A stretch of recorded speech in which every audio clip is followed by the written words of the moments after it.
బయట రెస్టారెంట్‌లో 400 దొరికే ప్రాన్ స్టార్టర్ ఇంట్లో ఇలా ఈజీగా చేసేయొచ్చని మీకు తెలుసా? Same taste, same crispy, same జ్యూసీగా ఇంట్లోనే చాలా ఈజీగా ఉన్న ఇంగ్రీడియెంట్స్‌తోనే చాలా సింపుల్‌గా చేసేయొచ్చు. ప్రాన్ ఎప్పుడు చేసినా రబ్బర్‌లా కాకుండా సాఫ్ట్‌గా రావాలంటే ఈ టిప్స్ మిస్ అవ్వకండండి. వీడియో చివరి వరకు చూడండి. అస్సలు స్కిప్ చేయొద్దు. Welcome to Madhu vlogs. Hi friends. Hi. Hello. ఎలా ఉన్నారు? నేనైతే చాలా బాగున్నాను. మరి మీరు బాగున్నారా? ఈరోజు మనం ఇంట్లోనే రెస్టారెంట్ స్టైల్‌లోని ప్రాన్ స్టార్టర్ చాలా ఈజీగా చేసేయొచ్చండి.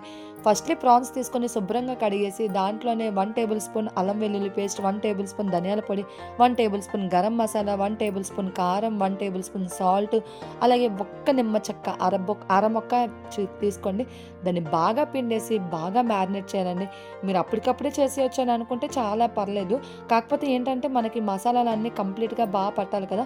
ఎంత బాగా ఆ ప్రాన్స్‌కి మసాజ్ చేస్తూ ఉంటే అంత తొందరగా పట్టదనమాట. ఒక హాఫ్ అన్ అవర్ రెస్ట్ తీసుకున్నా పర్లేదు. అలాగే వెంటనే చేశాను అనుకున్నా పర్లేదు. నేనైతే వెంటనే చేశానండి. దీనికి చాలా సింపుల్ ఇంగ్రీడియెంట్స్ అండి. ఏం లేదు, ఇదిగోండి 1 కప్ మైదా పిండి తీసుకున్నాను. అలాగే ఒక గుడ్డు పగలగొట్టి ఇలాగా పెట్టాను. అలాగే బ్రెడ్ క్రమ్స్ ఉన్నాయండి. బ్రెడ్ క్రమ్స్ తీసుకుంటే సరిపోద్దండి. చాలా ఈజీ అండి. రెగ్యులర్‌గా మనం ఇంట్లో ఉన్న ఇంగ్రీడియెంట్స్తోనే చేసేయొచ్చు. మనం బయట మనీ అంతంత తగలేసి మనం కొనుక్కుంటాం. కడుపు నిండదు, చేయదు. మనం అలా ఏంటంటే ఇన్‌కంప్లీట్‌గా అనిపిస్తదనమాట. సో, మనకి ఎప్పుడైనా తినాలనిపిస్తే ఇలా ఇంట్లోనే చాలా ఈజీగా చేసేసుకోండి. టేస్ట్‌కి టేస్టు, రుచికి రుచి, ఆరోగ్యం అన్నీ మనకు మిగిలేనండి. సో, ఒక ప్రాన్ తీసుకొని ముందు మైదా పిండిలోని డస్ట్ చేయాలండి.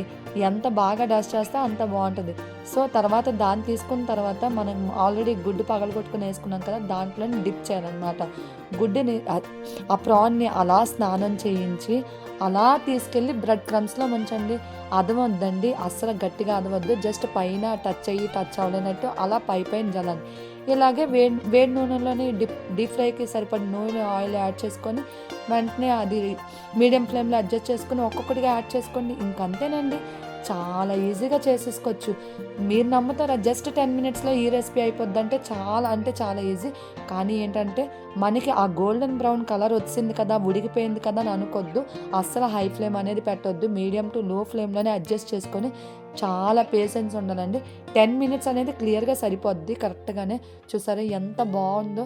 చూస్తుంటేనే నోరు ఊరిపోతుంది కదా! మనం ఏంటంటే కోటింగ్ అనేది సరిగా ఇవ్వాలండి. ఇవ్వకపోతే ఏమవుతదంటే ఆయిల్‌లో మనం డిప్ వేసేటప్పుడు అది కోటింగ్ అనేది సెపరేట్ అయిపోద్దనమాట. అలా కోటింగ్ సెపరేట్ అయిపోతే మనకి స్టార్టర్ తిన్నట్టు ఉండదు. దాని లుక్ వైస్‌గా గానీ, టేస్ట్ వైస్‌గా గానీ అస్సలు బాగోదు. సో, ఇలాగండి రెడీ అయిపోయిందండి. చాలా అంటే చాలా ఈజీ.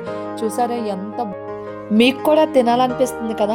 అయితే ఈసారి ప్రాన్స్ తెచ్చుకునేటప్పుడు ఈ స్టైల్ ట్రై చేయండండి. చాలా అంటే చాలా బావుంటది. పిల్లలు కూడా చాలా ఎంజాయ్డ్‌గా తింటారండి. స్టార్టర్ వైస్‌గా గానీ, ఈవినింగ్ స్నాక్ వైస్‌గా గానీ ఒక్కసారి ఇలా చేసి పెట్టండి. పిల్లలంటే చాలా ఇష్టంగా తింటారండి. మా పిల్లలైతే మాత్రం చాలా ఎంజాయ్ చేసి తిన్నారు. మీకు కూడా నచ్చిందా? నచ్చితే తప్పకుండా ట్రై చేయాల్సిన రెసిపీనేనండి. మీకెలా వచ్చిందో నాకు కామెంట్ సెక్షన్‌లో తెలపండి. Thank you for watching. Keep supporting me. Do subscribe.